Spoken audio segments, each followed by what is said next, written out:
하나님 말씀은 잠언 1장입니다. 잠언 1장 20절 말씀부터 마지막 절까지 봉독하겠습니다.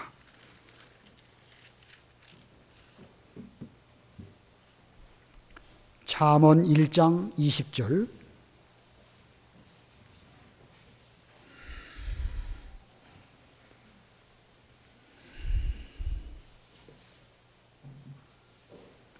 잠언 1장 20절.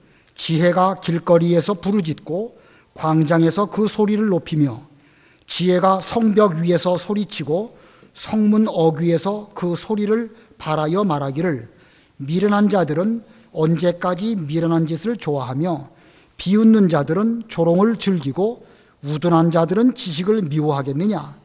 내 책망을 듣고 돌이켜라.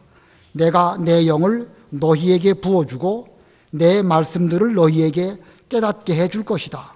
내가 불렀으나 너희가 거절하였고 내가 손을 내밀었으나 아무도 거들떠보지 아니하였으며 너희가 나의 모든 조언을 무시하고 나의 책망을 받지 아니하였으므로 나도 너희가 재앙을 당할 때에 비웃고 너희에게 두려움이 임할 때에 너희를 조롱할 것이니 그때에 너희에게 두려움이 폭풍같이 임하고 너희에게 재앙이 태풍같이 이르며 너희에게 고통과 괴로움이 엄습할 것이다. 그제야 그들이 나를 부르겠으나 내가 대답하지 않을 것이며 그들이 애써 나를 찾겠으나 나를 만나지 못할 것이니 이는 그들이 지식을 미워하고 여호와 경외하는 것을 원치 아니하였으며 그들이 나의 조언을 받지 않고 나의 모든 책망을 업신여긴 탓이다. 그러므로 그들은 자신들의 행위의 열매를 먹고 자신들의 꾀의 결과로 배부를 것이니 미련한 자들은 제멋대로 살다가 자신들을 죽이고 우둔한 자들은 안일하게 살다가 자신들을 멸망시키지만 내 말을 순종하는 자는 안전하게 살며 재앙에 두려움 없이 살 것이다. 거기까지 봉독하겠습니다. 우리가 지난 오후 예배 시간에 공과 공부를 못했기 때문에 오늘 공과 공부를 하려고 합니다. 우리 공과 공부 책에 에스더를 마치고 우리가 지난 주간에는 우리 윤 목사님께서 이 앞부분 잠언 1장 앞부분 하셨고 오늘 이어서 이제 뒷부분 또 하게 되었습니다. 오늘 1절에 20절에 보면 지혜가 길거리에서 부르짖고 광장에서 소리를 높이며 여기 지혜가 부른다 이렇게 말씀하고 있는데 궁극적으로 여기 지혜가 부른다 하는 말은 곧 예수님께서 우리를 부르시는 것을 이 구약 시대에 예수님을 지혜라고 표현을 해서 이렇게 기록한 것입니다. 그래서 오늘 제목은 지혜의 부르심, 오늘 제목 지혜의 부르심. 이것을 현실감 있게 말한다고 하면 예수님께서 우리를 부르심이라고 할 수가 있을 것입니다. 우리 인간들은 하나님의 형상대로 지음받은 이런 인간들인데 우리 인생들이 범죄함으로 스스로 하나님을 떠나가게 되었고 숨게 되었습니다. 사람이 범죄할 때에는 하나님과 같이 눈이 밝아질 것으로 기대하고 범죄를 했는데 자신이 자기의 눈으로 바라보는 이 세상의 눈은 밝아졌을지 몰라도 하나님을 바라보는 그런 영적 눈은 어두워졌습니다. 그리고 이와 같은 범죄로 인하여 세상에 대해서는 지혜로운 사람이 되었을지 몰라도 신령한 면에 대해서는 지혜의 반대인 미련한 사람이 되고 말았습니다. 자, 그래서 이 하나님을 떠난 그 자체, 이것이야말로 최고의 화요, 최고의 저주인데 그것을 깨닫지 못한 인생들은 그 죄값으로 인하여 계속해서 하나님으로부터 떠나가고 멀리 나아가는 이런 가운데 있게 되었습니다. 이렇게 하나님을 점점 멀리 떠나가는 인생들을 우리 하나님께서는 버려두지 아니하셨습니다. 친히 찾아오셔서 아담에게 대하여 아담아, 아담아, 내가 어디 있느냐? 하나님께서는 간절한 그런 목소리로 죄인된 아담, 하나님을 피하여 숨은 그 아담을 내가 어디 있느냐? 이렇게 불러주시기도 하셨고 때로는 하나님의 종을 택하시고 그 하나님의 종들을 통하여 또 부르시기도 하셨습니다. 그것도 부족하셔서 마지막에는 우리 하나님께서 친히 사람의 몸을 입으시고 직접 우리에게 찾아오셔서 죄인을 불러주시는 이런 은혜를 우리들에게 입혀주셨습니다. 오늘 본문은 이 지혜가 부르는 것으로 지혜를 의인화해서 표현하고 있습니다. 그리고 이제 본문의 후반부로 내려가면 지혜를 가르쳐서 내가, 나라고 하는 1인칭으로 말씀을 받고 있습니다. 그러므로 여기에 지혜를 의미하는 나는 1차적으로는 이 말씀을 기록한 솔로몬을 의미한다고 할 수가 있지만 궁극적으로는 예수님을 의미하는 것입니다. 솔로몬 왕이 1000번제를 하나님께 드렸을 때에 하나님께서 그에게 기뻐하셔서 내가 너에게 무엇을 선물할까 구하라 말씀하셨을 때에 그는 지혜를 구했습니다. 역사적으로 볼 때에 전무후무한 그런 지혜를 솔로몬이 얻게 되었습니다. 이 지혜의 왕 이 솔로몬은 이 잠언을 기록하면서 이 잠언의 말씀으로 자기의 아들들에게 이 말씀을 주었습니다. 그래서 앞부분에 1장 8절에도 보면 내 아들들아 내 아들아, 1장 15절에도 내 아들아 이렇게 말씀하고 있습니다. 자, 그러나 여기에 솔로몬의 육신의 아들을 부른 것이 아니고 이것은 곧 우리 성도들, 우리 믿음의 후손들을 가르치는 것입니다. 그러므로 본문에 기록된 솔로몬은 곧 예수님을 상징한다고 하면 여기에 기록된 아들들은 우리들, 곧 성도들을 의미하는 것입니다. 자, 이 솔로몬은 이와 같은 지혜를 의인화해서 기록하면서 지혜가 곧 우리 인생들을 구원하기도 하고 또 이 지혜의 말씀에 대해서 우리가 잘 듣지 않고 회개하지 않는다고 하면 그 무서운 그 말씀이 우리를 심판하시기도 할 것을 본문이 우리에게 보여주고 있습니다. 심지어 이제 쭉 읽어가다 보면 8장에 가면 이 지혜는 천지 만물을 창조하신 창조주이시다 이렇게 말씀하고 있습니다. 마치 요한복음 1장에 보면 말씀이 육신이 되어 우리 가운데 거하심에 이렇게 예수님 그분을 로고스 곧 말씀이라고 표현하고 있죠. 그와 같은 그 표현 방법대로 이 잠언에서는 예수님을 지혜라고 표현하고 있는데 그 지혜는 곧 우리를 구원하시는 구원주이시기도 하고 우리를 마침내 심판하시는 심판주이시기도 하고 또 천지 만물을 창조하신 창조주이시기도 하신 것이 바로 이 지혜이십니다. 자, 한번 보겠습니다. 잠언 8장 12절 읽어보세요. 잠언 8장 12절 나 지혜는 슬기와 동거하며 지식과 신중함도 가지고 있다. 예, 나 지혜는 나라고 하는 1인칭을 쓰면서 지혜라는 표현을 하고 있습니다. 그러므로 나와 지혜는 같은 것입니다. 그리고 그 나와 지혜는 곧 예수님을 가르칩니다. 좀 지나가서 잠언 8장 22절로 25절 읽어보세요.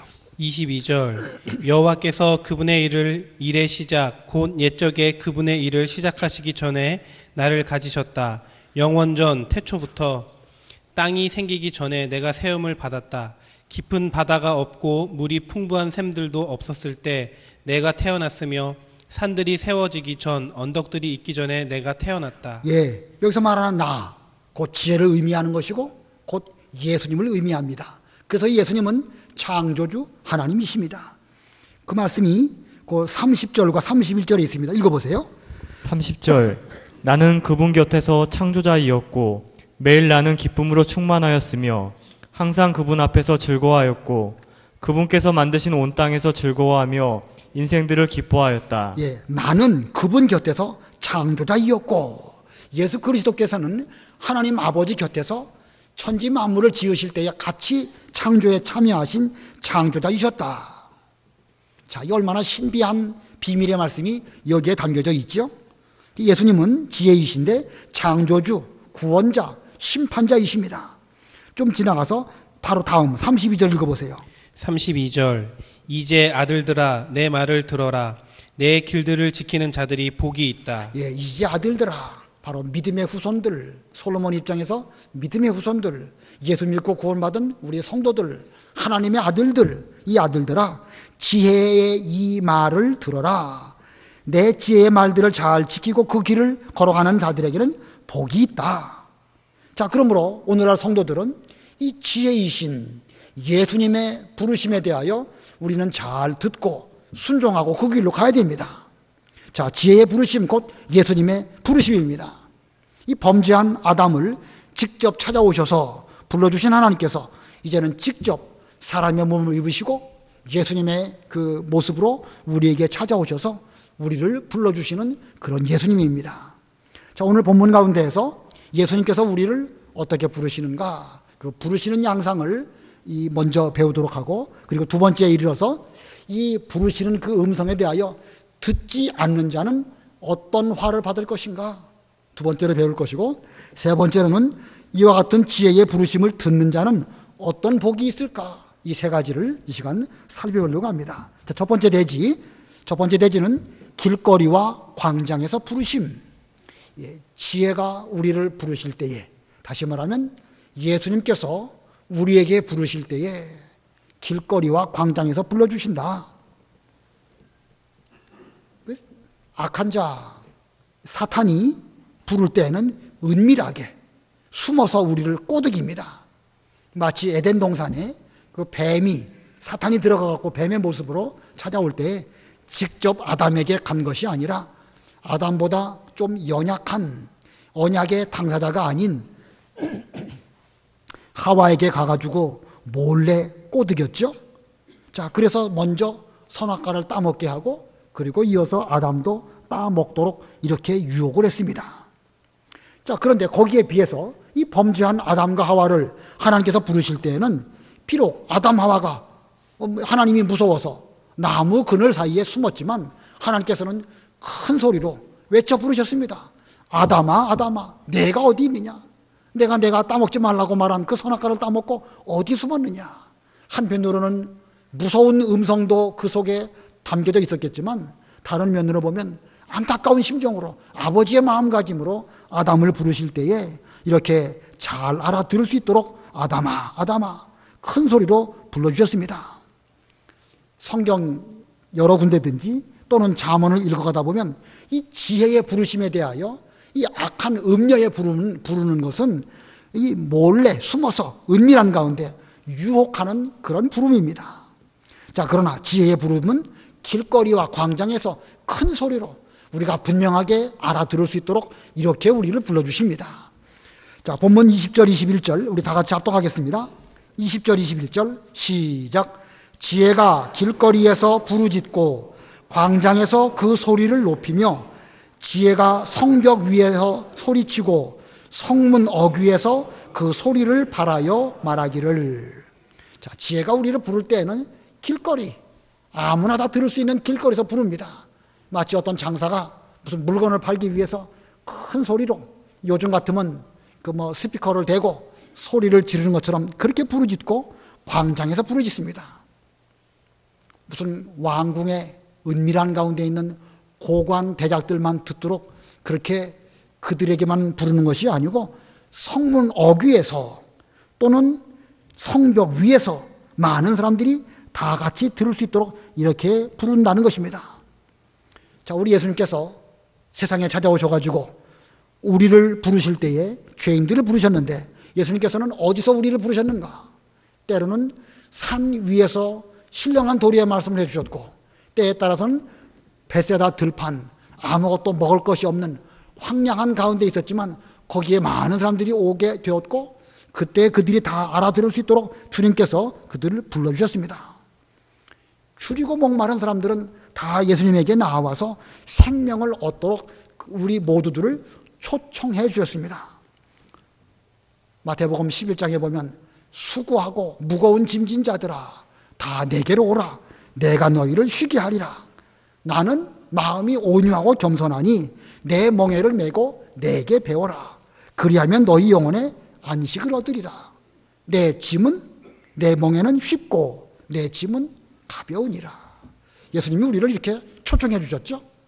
누구 한 사람에게만 별도로, 물론 어떤 경우는 특정한 사람에게 찾아가신 경우도 있지만 일반적으로 예수님께서 우리를 부르실 때에는 길거리와 광장과 산과 들과 성문 위에서나 성문 어귀에서나 모든 사람들이 다 알아들을 수 있도록 이렇게 우리를 불러주셨습니다. 또 예수님께서는 전도자들에게도 모든 사람들이 다 들을 수 있도록 그렇게 그 하나님의 잔치에 초청하라고 말씀하십니다. 그 누가복음 14장을 보면은요, 어떤 그 잔치 주인께서 집에 큰 잔치를 배설했습니다. 그리고 초청장을 올만한 사람들에게 다 보내서 우리 집에서 이렇게 잔치가 있으니까 와서 이 자리를 빛내주시오. 꼭 참석해 주시기 바랍니다. 초청장을 보냈는데 그 정작 와야 될 그 사람들이 오지 않은 거예요. 어떤 사람은 말하기를 밭을 샀기 때문에 내가 그 밭을 알아보기 위해서 나가봐야 됩니다.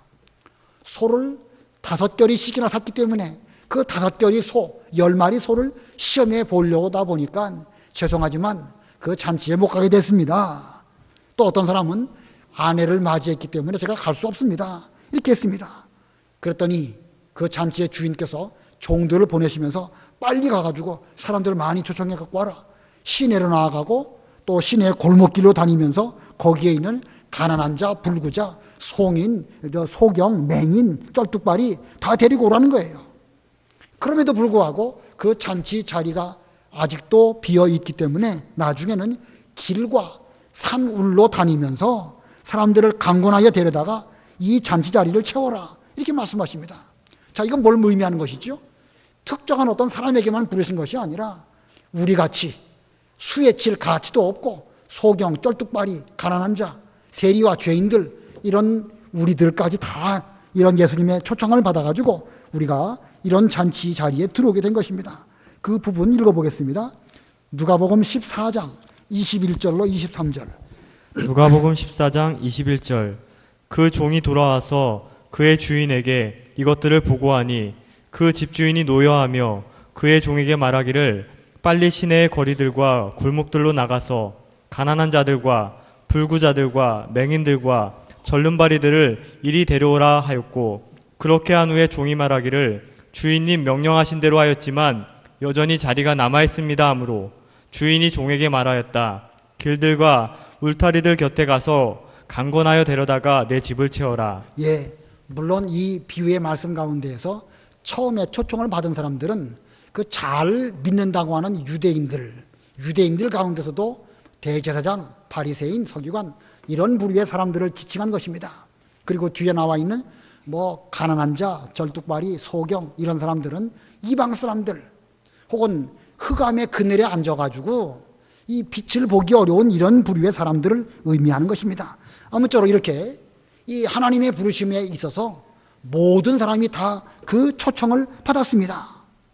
자, 오늘날도 이와 같은 예수님의 부르심, 이 복음의 초청은 은밀하게 어느 특정한 사람에게만 이루어지는 것이 아니고 공공연하게 공적으로 모든 사람들에게 대하여 부르십니다. 그러므로 우리는 숨길 이유도 없고 또 숨길 필요도 없는 것입니다. 이 교회 내에서도 어떤 일을 하거나 그럴 때에 떳떳한 사람이라고 하면 숨길 이유도 없고 굳이 알면 또 문제가 될 것도 없지요. 자, 왜냐하면 하나님 앞에서 떳떳하기 때문에 그런 사람은 모든 것들을 다 드러내놓고 말합니다. 그러나 떳떳하지 못한 자들, 이 죄인들 여전히 뒤에서 여러 가지 자기들 말하고 은밀하게 몇몇 사람에게만 말하고 다른 사람들에게는 말하지 못하고 이런 일들이 오늘날도 일어나고 있는 것입니다. 오늘날도 교회 내에서 어떤 특권층 일부의 사람들에게만 한정적으로 한다고 하면 그것은 분명 지혜의 부르심이 아닙니다. 예수님께서는 그렇게 하신 적이 없으십니다. 자, 어떻게 이렇게 이 길거리와 광장, 성벽 위와 성문 어귀에서 이렇게 부르짖었는데 이 누구를 향하여 부르짖었는가? 누구와 들으라고 이 말씀하셨는가? 본문에 돌아와서 22절 읽어보세요. 22절. 미련한 자들은 언제까지 미련한 짓을 좋아하며 비웃는 자들은 조롱을 즐기고 우둔한 자식은 지식을 미워하겠느냐. 예, 우둔한 자들은 지식을 미워하겠느냐. 여기 20절을 보면은요, 이 지혜의 부르짖음에 대해서 미련한 자들은 언제까지 미련한 것을 그렇게 좋아하겠느냐. 빨리 이 말을 듣고 돌이켜라. 그런 뜻이고, 비웃는 자들은 계속 조롱만 하지 말고 이 지혜의 말씀을 들어라. 이런 뜻이고, 우둔한 자들도 좀 듣고 지식을 잘 배워라. 그리고 보면 이 지혜의 부르심은 여기 나와 있는 것처럼 미련한 자들을 대하여 부르신 것이고 비웃는 자, 우둔한 자 이런 사람을 대하여 부르신 것입니다. 이게 누구죠?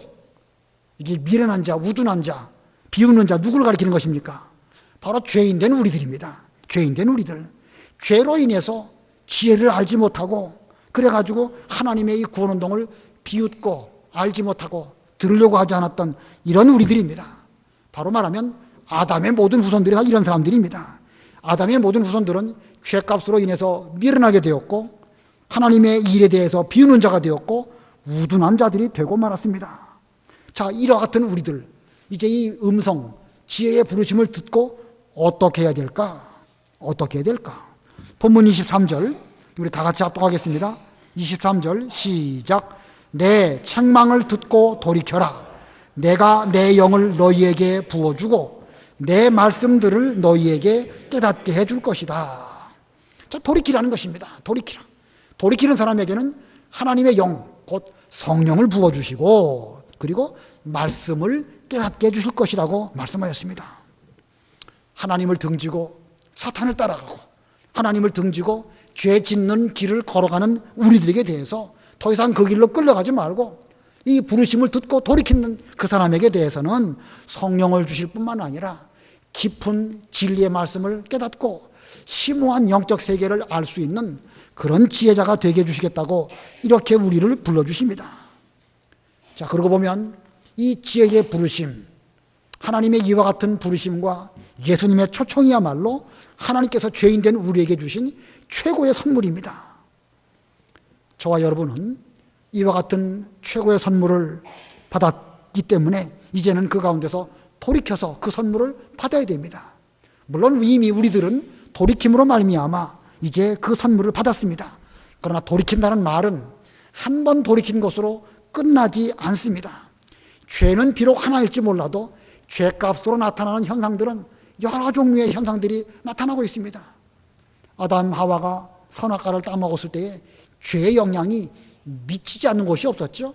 아담은 하와에 대해서, 하와는 아담에 대해서, 땅은 또 가시와 엉겅퀴를 내게 되었고 여인은 또 해산 고통을 겪을 수밖에 없게 되었고 그 아들들은 서로 죽이는 그런 일들이 있었고 지은 죄는 한 가지일지 몰라도 죄의 영향력은 구석구석 나타나지 않는 곳이 없습니다.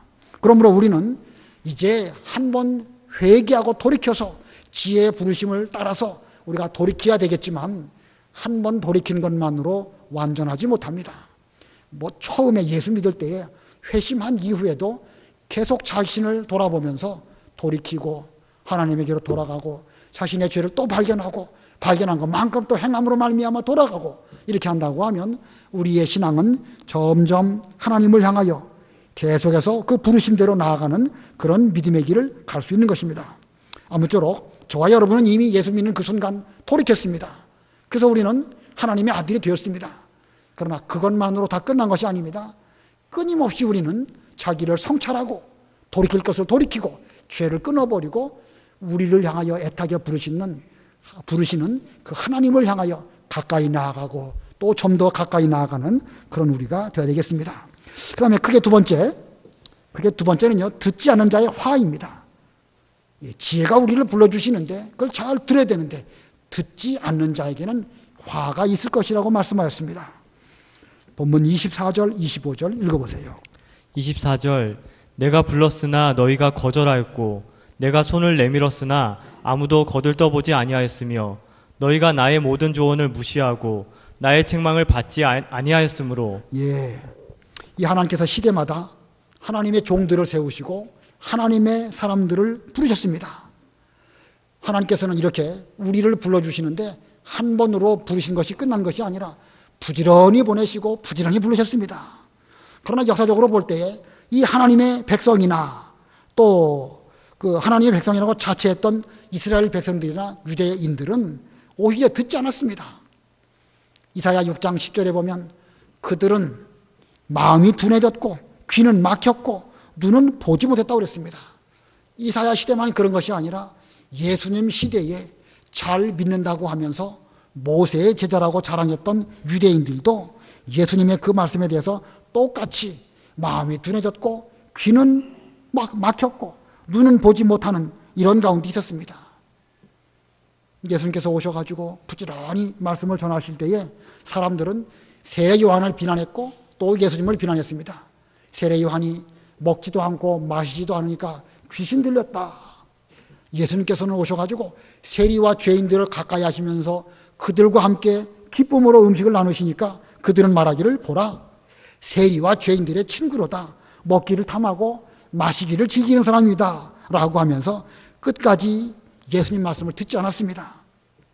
그러한 때에 예수님 말씀하시기를 지혜는 그 행한 일들로 옳다고 입증된다. 예, 지혜는 그 행한 일들로 인하여 옳다고 입증된다. 이렇게 말씀하셨습니다. 그러시면서 들을 귀 있는 자는 들으라고 말씀하셨습니다. 예수님께서 이렇게 세리와 죄인들을 가까이 하시면서 구약의 여러 가지 말씀들을 다 이루셨으면 그걸 보고 느껴야 되는데 이 들을 귀가 없으니까 그걸 듣지도 못하고 또 엉뚱한 행동을 하니까 그들은 과연 듣지 못하고 화받는 길로 걸어가는 그런 사람이구나 라고 밝히 드러나게 되었습니다. 자, 예수님 당시에 그렇게 듣지 못하는 그들에게 대해서 주께서 하신 말씀 마태복음 11장 15절 읽어보세요. 11장 15절 귀 있는 자는 들어라. 예, 귀 있는 자는 들어라. 지혜로운 부르심에 대해서 귀 없는 사람은 듣지 못함으로 화받을 것이니까 좀 귀 있는 자는 귀에 할례를 행하고 들어라. 좀 지나가서 마태복음 11장 18절로 19절 읽어보세요. 18절 요한이 와서 먹지도 않고 마시지도 않자 그들이 말하기를 그가 악령 들렸다 하더니 인자는 와서 먹기도 하고 마시기도 하므로 그들이 보아라 탐식가이고 술꾼이며 세리들과 죄인들의 친구다 라고 말한다. 그러나 지혜는 그 행한 일들로 옳다고 입증된다. 예, 지혜는 그 행한 일들로 옳다고 입증된다. 행한 열매를 보면 과연 이 사람이 복받을 만한 사람인지 화 받을 수밖에 없는 사람인지 벌써 그 행동을 통하여 드러난 거 아니겠습니까? 자, 이와 같은 일들은 오늘날도 똑같이 일어나고 있습니다. 무서운 일이죠. 똑같은 시대에 주님께서 행하신 모든 일들을 다 같이 보고 깨달았는데 어떤 사람은 거기에서 은혜를 받고 어떤 사람은 도무지 그 말씀이 들리지 않아가지고 화 받는 길을 걸어가는 이런 일들이 있었습니다. 왜 그러겠죠? 눈과 귀가 가려졌기 때문에 그런 것입니다. 아담 하와가 범죄하니까 그 인간으로서 자기의 눈은 밝아졌지만 하나님에 대한 눈은 어두워져 버리고 말았습니다. 그래서 아무리 하나님이신 예수님께서 오셔서 말씀하셔도 그들은 듣지 않았고 결국은 이렇게 지혜는 그 행한 일들로 말미암아 옳다고 입증된다 하는 이런 말씀을 주님께서 하시게 되었던 것입니다. 참 무서운 일이죠. 그러고 보면은요, 들어도 듣는 것이 아닐 수도 있어요. 주일학교의 학생들에게 교사들이 잘 가르치는데 어떤 아이는 듣는 척은 아주 잘합니다. 아주 모태신앙으로 어렸을 때부터 신앙생활을 잘했기 때문에 그 어떤 그 습관은 들어져 있어요. 그러나 벌써 보면 알지요. 이 아이가 마음으로 기쁨으로 하나님 말씀으로 받고 있는지 아니면 듣는 척만 하는지 사람이 봐도 압니다. 그러니 하나님 보시기에 어떻겠습니까? 이것은요, 주일학교 아이들이 듣는가 안 듣는가를 교사가 보면 아는 것처럼 오늘날 우리들에 대해서도 하나님께서 보실 때 마찬가지이실 것입니다. 오늘날 우리는 하나님 말씀을 정말로 하나님 말씀으로 잘 듣고 있는가? 아니면 평가나 하고 비평이나 하는 그런 가운데 있지는 아니한가? 우리가 아주 심각하게 우리 자신의 모습을 성찰해야 됩니다. 자, 이렇게 듣지 않는 사람에게 화가 있을 것이라고 말씀하셨는데 오늘 본문을 보면 세 가지 화를 말씀하고 있습니다. 세 가지 화 가운데 첫 번째는요, 하나님께서 비웃으심입니다. 하나님께서 듣지 않는 그런 사람들을 비웃는다고 말씀하시고 계십니다. 25절로 27절 읽어보세요. 25절 너희가 나의 모든 조언을 무시하고 나의 책망을 받지 아니하였으므로 나도 너희가 재앙을 당할 때에 비웃고 너희에게 두려움이 임할 때에 너희를 조롱할 것이니 그때에 너희에게 두려움이 폭풍같이 임하고 너희에게 재앙이 태풍같이 이르며 너희에게 고통과 괴로움이 엄습할 것이다. 예, 끝까지 하나님 말씀을 듣지 않은 사람, 지금은 저들이 하나님의 그 말씀, 지혜의 부르심에 대하여 비웃고 그렇게 있지만 이제 때가 되면 그들이 어려운 일을 만나게 될 것이고 그 어려운 일을 만나게 되었을 때에 그들을 그때서야 하나님을 찾겠지만 하나님은 그들을 비웃고 그들의 말에 귀 기울이시지 않을 것을 말씀하고 있습니다. 자, 이건 성경의 원리예요. 하나님을 존귀하게 여기는 자, 하나님이 존귀하게 여겨주십니다. 그러나 하나님을 멸시하는 자, 하나님 역시 그런 사람을 경멸하신다고 말씀하였습니다. 그러므로 우리는 이런 무서운 화 가운데 빠지지 않도록 자신을 잘 성찰하고 지금 우리를 대하여 부르실 때에 그 부르심에 대하여 잘 듣고 귀 기울이고 자신을 성찰하는 그런 우리가 되어야 되겠습니다. 두 번째 화, 그 세 가지 화 가운데 두 번째 화는 하나님께서 만나주시지 않으심입니다. 하나님께서 만나주시지 않으심. 28절로 30절 읽어보세요. 28절 그제야 그들이 나를 부르겠으나 내가 대답하지 않을 것이며 그들이 애써 나를 찾겠으나 나를 만나지 못할 것이니 이는 그들이 지식을 미워하고 여호와 경외하는 것을 원치 아니하였으며 그들이 나의 조언을 받지 않고 나의 모든 책망을 업신여긴 탓이다. 예, 우리 예수 믿는 사람들은 회개하면 하나님께서 용서해 주신다. 우리가 이렇게 말합니다. 맞는 말이죠. 하나님께서는 우리가 어떤 죄를 지었든지 감당치 못할 죄가 없기 때문에, 예수님의 십자가를 통해서 감당치 못할 죄가 없기 때문에 회개하면 다 우리의 죄를 용서해 주십니다. 그러나 회개하는 데에도요, 기회가 있습니다. 기회 지나가 버린 다음에는 회개도 소용이 없어요. 이미 그 방주의 문이 닫힌 뒤에 그때 가고 문을 두들기면서 우리를 구해 주십시오 하면 그건 기회가 지나가 버리고 만 것입니다.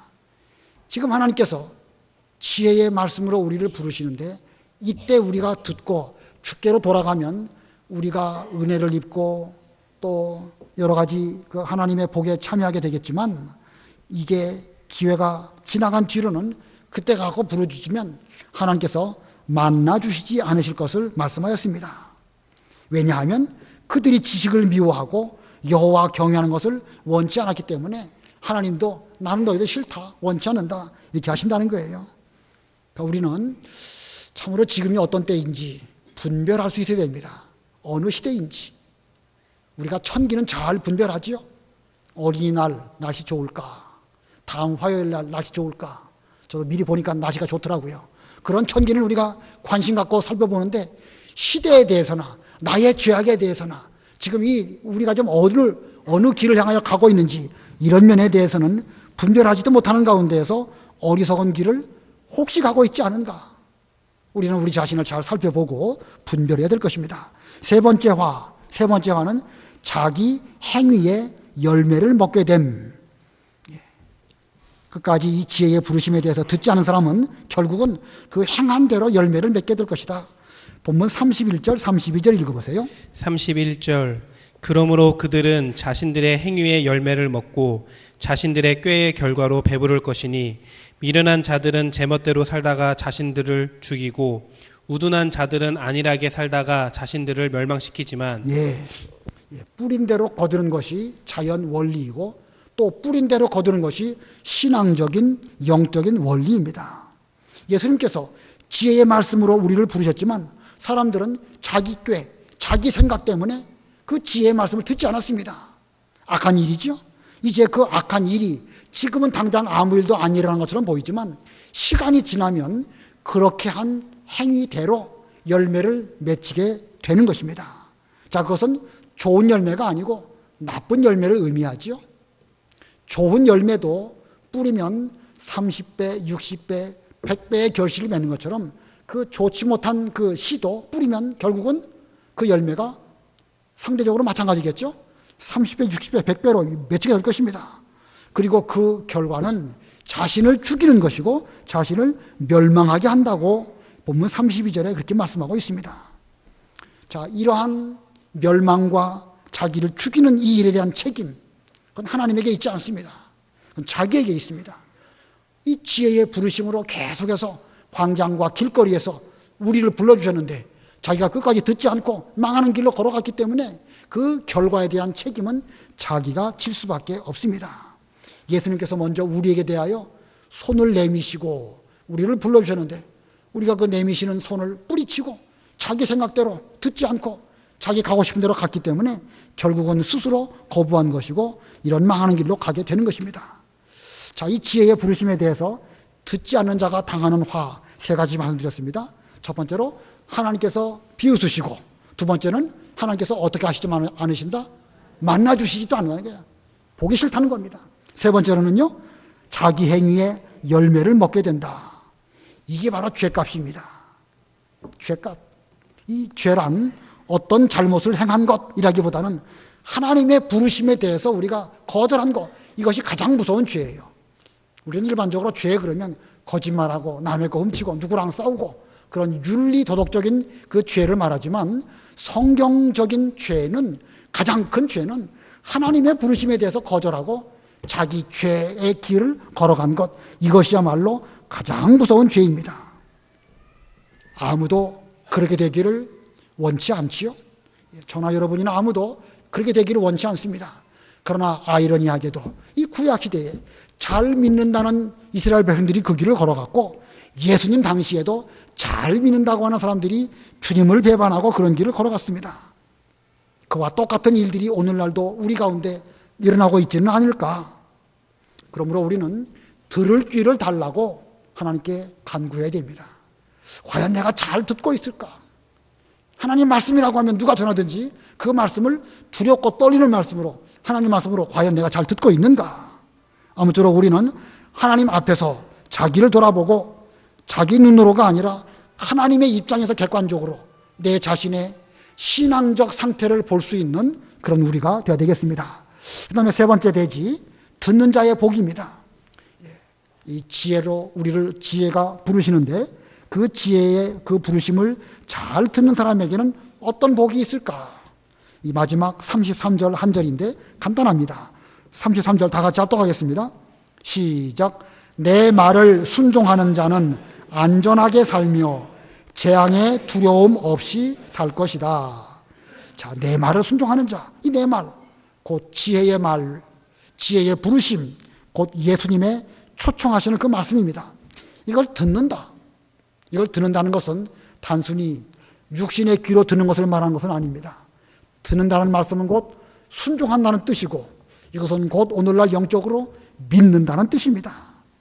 귀로 듣는 것이 아니고 우리가 영혼으로 그 말씀을 잘 믿고 순종하는 상태, 그걸 말하는 것입니다.